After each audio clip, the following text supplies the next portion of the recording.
May 30th, 2012, my wife Pat and I, we went on a leisurely little boat ride, you know, on this boat. I noticed some unusual bubbling. And I said, well, this doesn't look right. I had never seen that before. I saw bubbles before, but not constant and steady like I was seeing there. Dennis Landry is a real estate developer who founded a neighborhood along the banks of this bayou in 1996. He named it Sportsman's Paradise. Years later, he was one of the first people to notice signs of an environmental catastrophe.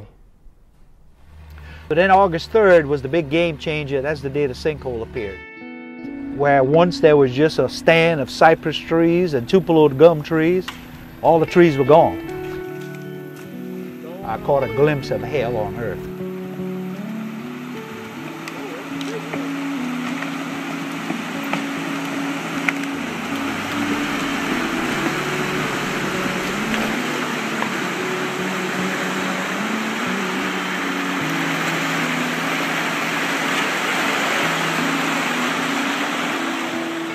Got a strong fuel smell.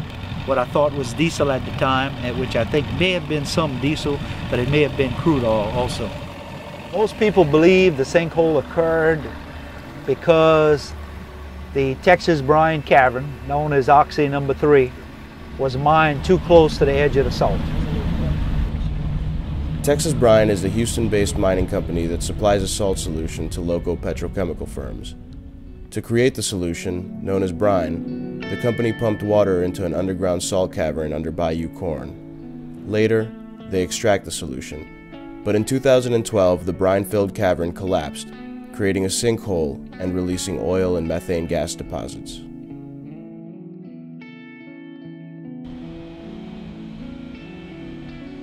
What we're dealing with is a very puzzling, unprecedented, mysterious event. Sinkholes are mysterious by nature. This one in particular because it originated from such a deep void space.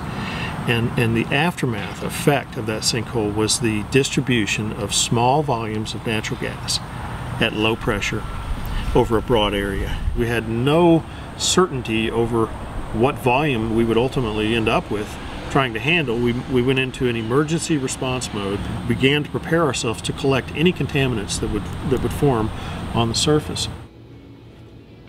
Texas Brine estimates that 45 million cubic feet of natural gas has already been released from the sinkhole in Bayou Corne. This 100-mile stretch of the Mississippi River between New Orleans and Baton Rouge, home to 150 petrochemical plants, is often referred to as Cancer Alley.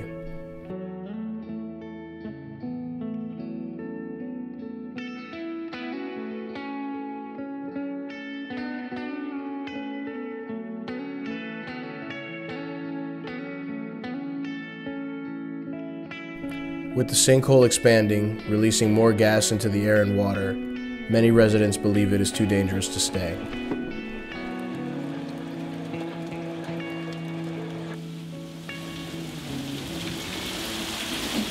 We've been down here for 28 years. We've had some real good times here, our grandkids here, and we've all had a lot of close friends around here. We fished a lot together. We fished in a spillway. All of that is kind of over with, so I don't know what's going to happen.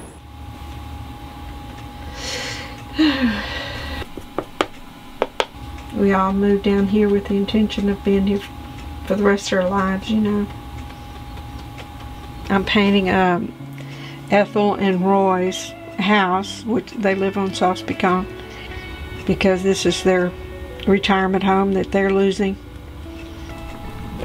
Brenda Romero and her husband Nick built their house here 16 years ago. They are part of a class action lawsuit against Texas Brine and plan on leaving after the settlement. Brenda has survived 2 battles herself with cancer. I don't trust them to say that it's safe. I think they don't care about the community or the environment. Things that they have exposed the community and our bayous to may have affected our fish, you know, and we eat those fish. There's a high cancer rate here. Every other house has had cancer here. Most of our friends are gone, and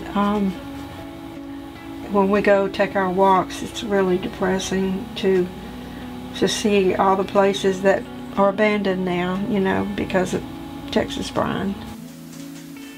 I have this week and next week to be completely out of here. And this is a bump in the road. We're gonna get past it.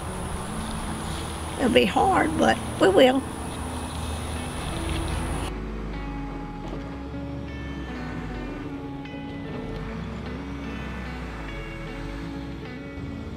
There's still going to be, I think, a complicated process of defining the endpoint. But certainly it's in our interest, and it is our commitment.